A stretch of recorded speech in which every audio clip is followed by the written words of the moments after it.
விழிப்புணர்ச்சியும் அதிகரிக்கும், நம்முடைய வைப்ரேஷனல் ஃப்ரீக்குவன்சியும் அதிகரிக்கும். அப்போது நாம் நம்முடைய வாழ்க்கையை அறநெறியில் நடத்துவதற்கு வாய்ப்புகள் அதிகமாக இருக்கும் மாஸ்டர்ஸ். இந்த தியானம் என்பது ஒரு அற்புதமான கருவி, ஒரு பொக்கிஷம், ஒரு வரம் என்றே சொல்லலாம். அதாவது சமஸ்கிருதத்துல ஒரு ஸ்லோகம் கூட இருக்கிறது.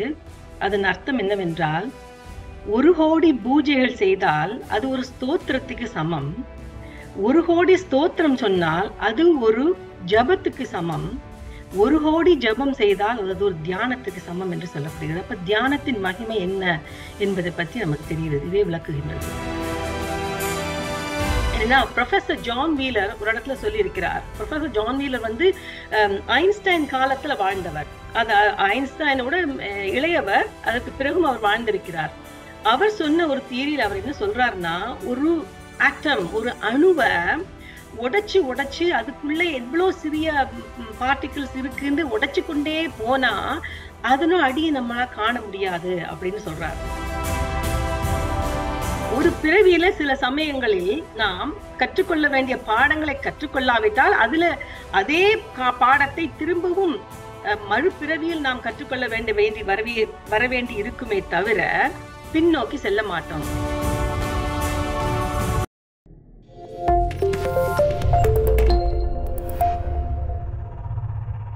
பிரபஞ்சத்திற்கும் பிதாமக பிரம்மஸ்ரீ பத்ரிஜி அவர்களுக்கும் என் அன்பான வணக்கத்தையும் நன்றியையும் கூறிக்கொண்டு இங்கு இணைந்திருக்கும் அத்துணை ஆத்ம நண்பர்கள் அனைவருக்கும் என் அன்பான வணக்கத்தை தெரிவித்துக் கொள்கின்றேன். கடந்த கால வாழ்க்கையை பற்றி நாம் கவலைப்பட தேவையே இல்லை. கவலைப்படினாலும் பிரயோஜனமும் இல்லை. நம்ம இது நாள் வரையும் எப்படி வாழ்ந்திருந்தாலும் இன்றிலிருந்து நாம் நம்முடைய எண்ணம், உணர்வுகள், சொல், செயல் இவற்றில் கவனம் செலுத்தி விழிப்புணர்வோடு இருப்போம் என்று சொன்னால் நாம் அறநிலையில், நம்மளால் முடிந்த அளவுக்கு அறநிலையில் சத்திய பாதையில் போவதற்கு நமக்கு வாய்ப்புகள் இருக்கின்றன. அதற்கு எது உதவி செய்யும் என்று சொன்னால் தியானம்தான். தியானத்தின் மூலம் நாம் ஆன்மாவோடு இணைந்திருப்பதால் அந்த ஆன்மாவின் குரல் நமக்கு கேட்கும். அதிலிருந்து வரும் விழிப்புணர்ச்சியும் அதிகரிக்கும், நம்முடைய வைப்ரேஷனல் ஃப்ரீக்குவன்சியும் அதிகரிக்கும். அப்போது நாம் நம்முடைய வாழ்க்கையை அறநெறியில் நடத்துவதற்கு வாய்ப்புகள் அதிகமாக இருக்கும் மாஸ்டர்ஸ். இந்த தியானம் என்பது ஒரு அற்புதமான கருவி, ஒரு பொக்கிஷம், ஒரு வரம் என்றே சொல்லலாம். அதாவது சமஸ்கிருதத்துல ஒரு ஸ்லோகம் கூட இருக்கிறது.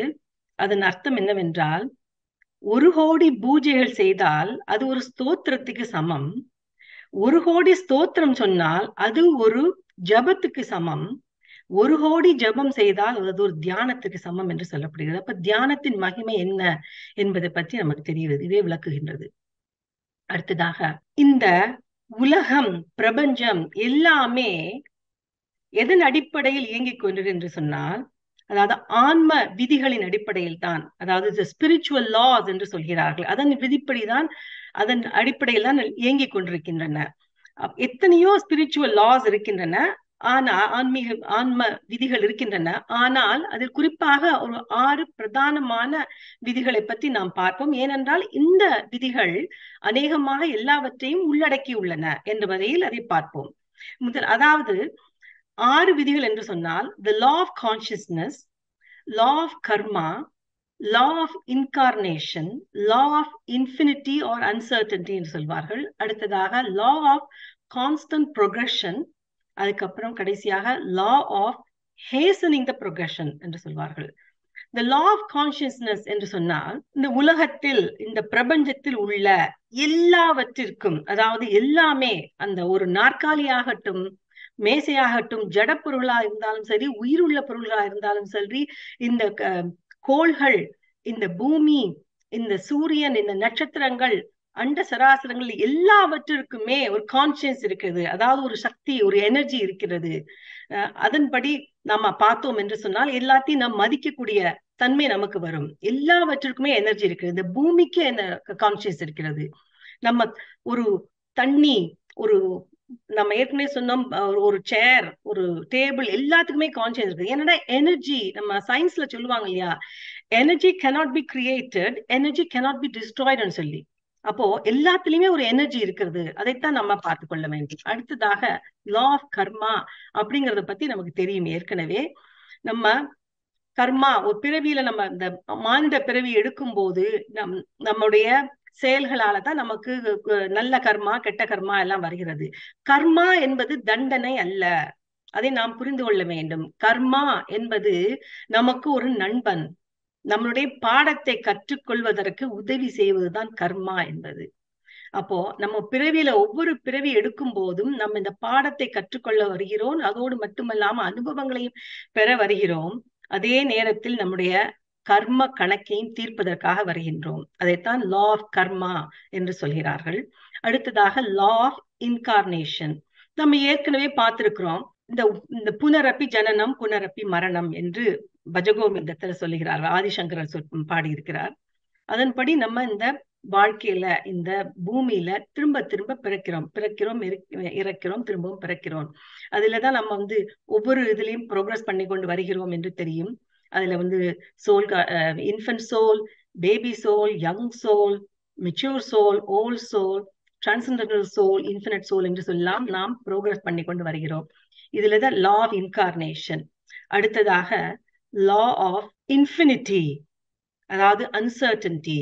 இது ஒரு முக்கியமானது ஒன்று. என்னன்னா, நமக்கு ஏற்கனவே தெரியும், முடிவில்லாதது ஆன்மா, முடிவில்லாதது. அதாவது பிரபஞ்சத்துல எல்லாவற்றிற்கும், அதாவது உலகத்துல எத்தனையோ ஆன்மாக்கள், எத்தனையோ உயிரினங்கள், எத்தனையோ பிறவிகள், எத்தனையோ கோள்கள், எத்தனையோ நட்சத்திரங்கள், அதுல எண்ணில் அடங்காத அளவு இருக்கின்றன.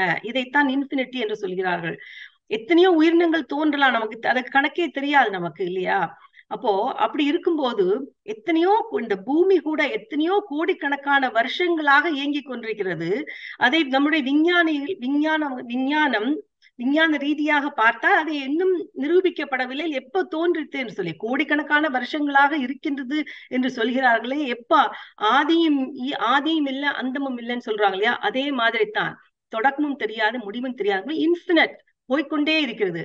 அதே மாதிரி இந்த உலகத்துல உள்ள மனிதர்களையோ அந்த நிகழ்வுகளும் எதன் அடிப்படையில் நடக்கிறது என்று நமக்கு தெரியாது. அந்த உலகத்துல உள்ள அந்த நாலேஜ், ஞானம், அதுக்குமே ஒரு எண்ணில் அடங்காத அளவுக்கு போய்கொண்டே இருக்கிறது. அப்போ நம்முடைய இந்த ஒரு சிற்றறிவை வைத்துக்கொண்டு, ஒரு சிற்றறிவு நமக்கு, அதாவது கற்றது கல்லளவு கையளவு, கல்லாதது கடல் அளவு உலகளவுன்னு சொல்லி ஔவையார் சொல்லியிருக்கிறார் இல்லையா? அப்போ நம்முடைய இந்த சிற்றறிவை வைத்துக்கொண்டு நாம் இந்த உலகத்துல ஒரு நபரையோ ஒரு நிகழ்வையோ ஜட்ஜ் பண்ண முடியாது, கணிக்க முடியாது. அதுதான் பிரத்யஜி நோ ஜட்ஜ்மெண்ட் என்ன சொல்கிறார் என்றால், ஒவ்வொரு நிகழ்வுக்கும் எத்தனையோ காரணங்கள் இருக்கலாம். இப்போது ஒரு போர் நடக்கிறது என்று சொன்னால், அந்த போருக்கு கூட அதன் அடிப்படை காரணம் என்ன என்று தெரியாது. ஏனென்றால் நம்ம கர்மா என்று பார்க்கும் போது நாம் ஏற்கனவே பார்த்திருக்கிறோம், கர்மா என்று சொன்னா ஒரு நபருக்கு கர்மா இருக்கிறது, அதுக்கப்புறம் ஒரு குடும்ப கர்மா, ஒரு ஸ்டேட் கர்மா, ஒரு நாட்டு கர்மா, ஒரு உலகங்களுக்கு கர்மா, அப்படி என்று இருக்கும் போது எத்தனையோ கர்மாவின் அடிப்படையில் தான் சில போர்கள் நடக்கின்றன. அதே மாதிரி ஒருத்தருடைய வாழ்க்கையில ஒரு நிகழ்வு நடக்கிறதுன்னு சொன்னா அதை பார்த்து நாம் கணிக்க முடியாது. ஏனென்றால் அவர்களுடைய வாழ்க்கையில் நடக்கிற நிகழ்வுக்கு எத்தனையோ காரணங்கள் கர்மாவின் அடிப்படையில் இருக்கலாம். அவர்கள் எந்த சோல் எவல்யூஷன்ல இருக்கிறார்கள் என்பதை பொறுத்தது, எந்த குணத்தில் இருக்கிறார்கள், அவர்கள் உடல் சார்ந்த இதுல இருக்கிறார்களா, மனம் சார்ந்து இருக்கிறார்களா, சோல் சார்ந்து இருக்கிறார்களா, அப்படி எல்லாம் அவருடைய பூர்வ ஜென்மங்கள் என்ன மாதிரி என்றெல்லாம் பார்த்து அவருடைய நடக்கும்போது வாழ்க்கையில் நடக்கிற ஒரு நிகழ்ச்சியை வைத்துக் கொண்டு நாம் ஒருத்தரையும் கணிக்க முடியாது. இதுதான் பத்ரிஜி சொல்லியிருக்கார், நோ ஜட்ஜ்மெண்ட் அப்படின்னு சொல்லியிருக்கிறார். அப்போ அந்த ஆதியும் இல்லை அந்தமும் இல்லைன்னு சொல்றப்போ என்னன்னா, ப்ரொஃபசர் ஜான் வீலர் ஒரு இடத்துல சொல்லி இருக்கிறார். ப்ரொஃபசர் ஜான் வீலர் ஐன்ஸ்டைன் காலத்துல வாழ்ந்தவர். அது ஐன்ஸ்டைனோட இளையவர், அதற்கு பிறகும் அவர் வாழ்ந்திருக்கிறார். அவர் சொன்ன ஒரு தியரியில் அவர் என்ன சொல்றாருன்னா, ஒரு ஆட்டம், ஒரு அணுவை உடைச்சு அதுக்குள்ள எவ்வளவு சிறிய பார்ட்டிகிள்ஸ் இருக்குன்னு உடைச்சு கொண்டே போனா அதனும் அடியை நம்மளால காண முடியாது அப்படின்னு சொல்றார். அதே நேரத்துல யூனிவர்ஸ், பிரபஞ்சத்துடைய நுண்ணிய தேடி தேடி தேடி பார்க்க போனால் அதுவும் விரிந்து கொண்டே போகும் என்று சொல்கிறார். அதுல முடிவே இல்லை அப்படின்னு சொல்கிறார். அப்புறம் இன்னொன்னு சொல்றார், என்னன்னா எது நம் முடிவில்லாம போய்கொண்டே இருக்கிறது என்று சொன்னால், நாம் பார்க்கும் பார்வை, நாம் ஒரு எதிர்பார்ப்போட ஒன்றை பார்க்கும் போது அந்த எதிர்பார்ப்பு அந்த காட்சியை உருவாக்குகிறது என்று சொல்கிறார்.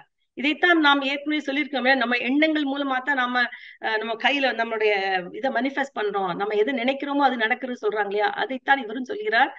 எதிர்பார்ப்போடு அந்த எதிர்பார்ப்பு அந்த காட்சியை உருவாக்குகிறது. அப்ப யூனிவர்ஸும் அப்படியே பறந்து கொண்டே போகிறது என்று ப்ரொஃபசர் ஜான் வீலர் சொல்லியிருக்கிறார் இதுல. அப்போ இதுலதான் அடுத்ததாக the law of constant progression. இது நமக்கு என்னத்தை குறிக்கிறதுன்னு சொன்னா, நாம் அந்த பிறவியில ஒவ்வொரு பிறவி எடுக்கும் போதும் நாம் முன்னேறி கொண்டே போகிறோம். அதாவது நம்முடைய ஞானத்தில் வைப்ரேஷனல் ஃப்ரீக்வன்சில முன்னேறி கொண்டே போகிறோம் அப்படின்னு சொல்கிறார். பின்னோக்கி செல்ல மாட்டோம். நம்ம அந்த பரிணாம வளர்ச்சியில பார்த்தோம், mineral kingdom, plant kingdom, animal kingdom, அதுக்கப்புறம் ஹியூமன் கிங்டம்.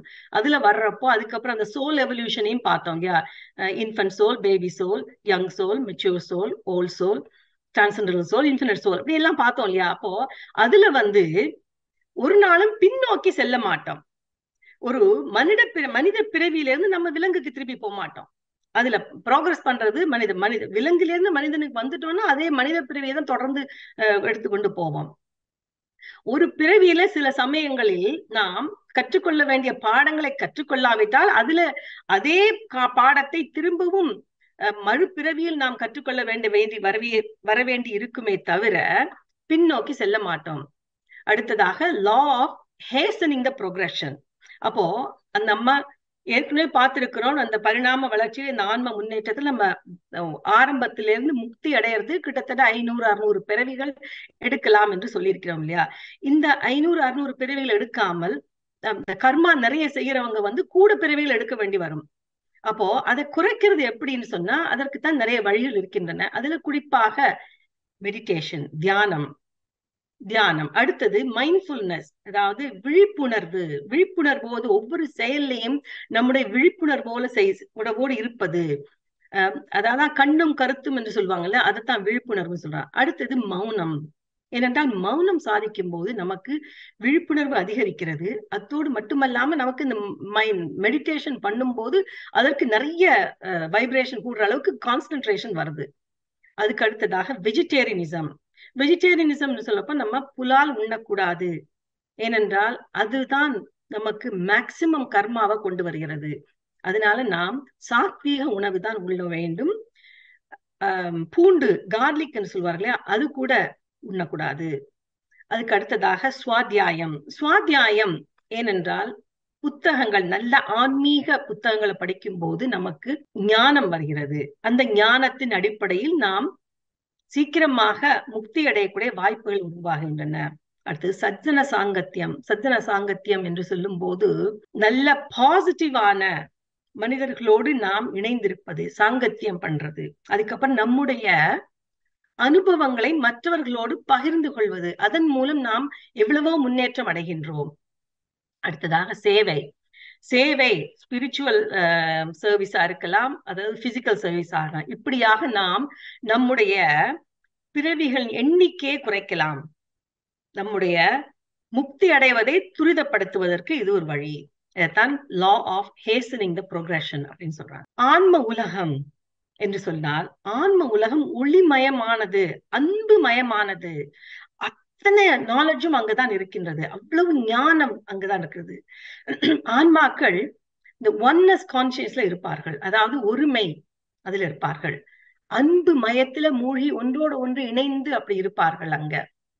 ஏனென்றால் இந்த பூமியில இருமை, அதாவது ஜுவாலிட்டி, அதாவது இந்த ஆப்போசிட்ஸ் இருக்குது. அதாவது இருள், வெளிச்சம், கஷ்டம், இன்பம், அப்புறம் நஷ்டம், லாபம், அப்புறம் இப்படியாக எல்லாம், உயரம், கீழே, மன்னிப்பு, இப்படியாக நிறைய அந்த டியூவாலிட்டி இருக்குது. ஆனா அந்த டியூவாலிட்டி கெட்டதுன்னு சொல்ல வரல, அது இருக்கிறதுனால தான் நாம் மேக்சிமம் பாடத்தை இங்க கற்றுக்கொள்ள வசதி இருக்கின்றது. ஆனால் அந்த ஆன்ம உலகத்தில் அப்படி இல்லை, எல்லாருமே சமம், ஈக்குவாலிட்டி. அதுக்கப்புறம் நோ ஜட்ஜ்மெண்ட், ஒருத்தரை ஒருத்தர் கணிப்பதே இல்லை. ஒரு யங் இன்ஃபன்ட் சோல்ல இருக்கிற ஒரு ஆன்மா நம்மளுடைய பிறவியை முடித்து கொண்டு அங்க போகும்போது இருக்கிற அதே வரவேற்பு ஒரு ஓல் சோல் முடித்து கொண்டு போனா கூட அதே மாதிரிதான் வரவேற்பு. அதுல ஒரு வேற்றுமையே கிடையாது, எல்லாரும் சமம். அதுக்கடுத்தா நோ கம்பாரிசன், அந்த ஒப்பிடுதல் அங்க இல்ல, அவங்களுக்கு அப்படி இல்லவே இல்லை. அப்புறம் நோ கம்ப்ளைண்ட், குற்றம் குறைகள் சொல்வதில்லை. ஏனென்றால் அவர்கள் அந்த பெர்ஃபெக்ட் வேர்ல்டு இருக்கிறாங்க. அத பயம் என்பதுவே இல்லை அங்க, பயப்பட தேவையில்லை. நம்மளோட ஜோர்டன் வந்து அவருடைய லைஃப் ரிவ்யூ பார்க்கும்போது நம்ம பார்த்தோம், அவர் சில இடங்கள்ல அவர் வந்து தவறுகள் செய்திருக்கிறார், சில தன்னுடைய வாழ்க்கையில சில இடங்கள் நல்லா செய்திருக்கார். ஆனா அதனால அவர் குற்ற உணர்வு பத்தி தனக்கு வந்து நான் இப்படி பண்ணிட்டோமேன்னு சொல்லி தனக்கு தானே ஜட்மெண்ட் பாஸ் பண்ணல. அந்த கைட்ஸும் அவரை குறைவாக மதிப்பிடவில்லை. எல்லாமே வந்து சமம், எல்லாவற்றையும் சமமாக எடுக்கக்கூடிய மனப்பான்மை அங்க இருக்கிறது. அன்புதான் மேலோங்கி இருக்கிறது. என்னன்னா பயம் என்பதுதான் அந்த எதிர்மறையான எத்தனையோ விஷயங்களுக்கு அடிப்படை காரணம் பயம்தான். அங்க ஒளிவு மறைவு ஏன் இல்லைன்னா பயம் இல்லை அவங்களுக்கு. அப்ப அந்த ஒளிவு மறைவு ஒண்ணுமே இல்லை. அடுத்ததாக அந்த ஆன்ம உலகத்துல இருக்கக்கூடிய நம்முடைய பரமாத்மா, பரம்பொருள், சோர்ஸ் அப்படின்னு சொல்கிறோம் இல்லையா, அந்த சோர்ஸ் தான் பிரபஞ்சத்தில் உள்ள அத்தனை அன்பு, அத்தனை எண்ணங்கள், அத்தனை ஞானம், அத்தனை படைப்புகளுடைய எக்ஸ்பீரியன்ஸ் அவ்வளவையும் உள்ளடக்கியது தான் அந்த பரம்பொருள், பரமாத்மா. அது ஏனென்றால் அது எப்படின்னு பார்ப்போமா, அத சுருக்கமா எப்படின்னு பார்ப்போம்னா, நம்ம பூமிக்கு வருகிறோம் பாடங்களை கற்றுக்கொள்வதற்காக, அனுபவத்தை பெறுவதற்காக. இந்த அனுபவத்தை நாம் கொண்டு சென்று அந்த பரமாத்மாவோடு இணைகின்றோம். இணையும் போது நாம் கொண்டு வந்த அந்த ஞானத்தை அப்லோட் பண்றோம்.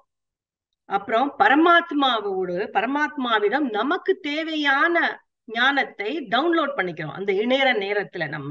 அப்போ அப்படி இணையறப்பதான் அந்த பரமாத்மா அந்த அவ்வளோ பிரபஞ்சத்துல அவ்வளோ எக்ஸ்பீரியன்ஸையும் அவர்கள் எடுத்துக்கொள்கிறார்கள். அடுத்ததாக நம்ம வந்து ஆன்மாக்கள் வந்து அவர்களுடைய பரிணாம வளர்ச்சியின்படி அவர்களுடைய ஞானம் மட்டுமில்ல, அந்த வைப்ரேஷன் ஃப்ரீக்வன்சி இருக்கும் இல்லையா. அப்போ ஒரு இன்ஃபன்ட் சோல் லெவல்ல இருக்கிற ஆர் பேபி சோல் லெவல்ல இருக்கிற ஒரு ஆத்மா வந்து இந்த பரமாத்மாவோட இணையறது ஒரு துளி நேரம் தான் முடியும். ஏனென்றால் அவங்களோட ஃப்ரீக்வன்சி அதிகமா இருக்க வேண்டும். அந்த ஃப்ரீக்வன்சி சரியா இல்லாவிட்டால் இவர்களால முடியாது. அதே நேரத்துல ஒரு முதிர்ந்த ஆன்மாக்கள் அவர்களுடைய ஃப்ரீக்வன்சி, அவர்களுடைய ஞானம் அது அதிகமா இருக்கும்போது அவர்களால் பரமாத்மாவோடு கூட நேரம் இணைந்திருக்க முடியும். இதைத்தான் அதுல ஆன்ம உலகத்துல மெர்ஜிங் என்று சொல்லப்படுகிறது. மெர்ஜிங் வித் த சோர்ஸ் அப்படின்னு சொல்றாங்க அத. அப்போ அப்படி பண்ணும்போது, ஏன்னா பரமாத்மாவுடைய எனர்ஜி வந்து ரொம்ப அதிகம். அது ஒரு ஹை வோல்டேஜ்னு பாத்தீங்கன்னா, ஒரு ஹை வோல்டேஜ் ஒரு பொருளோட நம்மளால தொட முடியுமா நம்மளால, அப்படி மாதிரிதான் அப்படின்னு எடுத்துக்கலாம் நம்ம உதாரணத்துக்கு. அப்போ இதை ஒரு உதாரணம் மூலமா பார்ப்போம். என்னன்னா, ஒரு குறிப்பாக ஒரு எடுத்துக்காட்டுக்கு ஒரு அப்பா, ஒரு தகப்பனார் இருக்கிறார். தகப்பனார் வந்து தன்னுடைய குழந்தைக்கு, ஒரு 3 வயது 4 வயது குழந்தைக்கு ஒரு டால் ஹவுஸ் கட்டி கொடுக்குறாருன்னு வச்சுக்கோங்க. டால் ஹவுஸ் நமக்கு தெரியும் இல்லையா, அந்த மரத்துல செய்வாங்க. ஒரு நல்ல அந்த அந்த குழந்தை உள்ள போய் விளையாடும் அளவுக்கு அந்த டால் ஹவுஸ் பெரிசாக இருக்கும். அப்போ அந்த தகப்பனார் அந்த டால் ஹவுஸை படைக்கிறார், செய்து கொடுக்கிறார் குழந்தைக்கு. அப்புறம் அந்த அந்த அந்த டால் ஹவுஸுக்குள்ள அவரால் உள்ள போக முடியாது. அந்த குழந்தைதான் உள்ள போய் அங்க விளையாடுறப்போ அங்க இருக்க அந்த பொம்மைகளை வைக்கும். அதுக்கப்புறம் அந்த சின்ன பர்னிச்சர், பெட் இருக்கும், ஒரு சோஃபா இருக்கும், சேர்ஸ் இருக்கும், அந்த மாதிரிலாம் வச்சு அதுல ஜன்னல் கதவு எல்லாம் இருக்கும். அப்போ அப்பா அதை படைத்து விட்டார். ஆனா அதுக்குள்ள என்ன மாதிரி இருக்குங்கிறது அப்பாவுக்கு தெரியாதுன்னா அந்த குழந்தைகிட்ட கேட்பார், எப்படி இருக்குது, அந்த அந்த மூலையில என்ன மாதிரி இருக்குது, அந்த சோஃபா அந்த மூலையில சரியா இருக்குதா, அந்த ஜன்னல் வச்சிருக்கேன் இந்த ஜன்னல் சரியா திறக்கிறதா அப்படின்னு அப்பா வந்து குழந்தைகிட்ட மூலம் கேட்பார். அப்புறம் அந்த உள்ள போய் விளையாடுறப்போ என்ன மாதிரி சந்தோஷமா இருக்கிறது, அங்க வெளிச்சம் எந்த அளவுக்கு வர்றது எல்லாம் அந்த குழந்தைதான் சொல்லித்தான் அப்பாவுக்கு தெரியும் இல்லையா. இத்துடன் இந்த உரையை முடித்துக் கொள்கிறேன். நன்றி.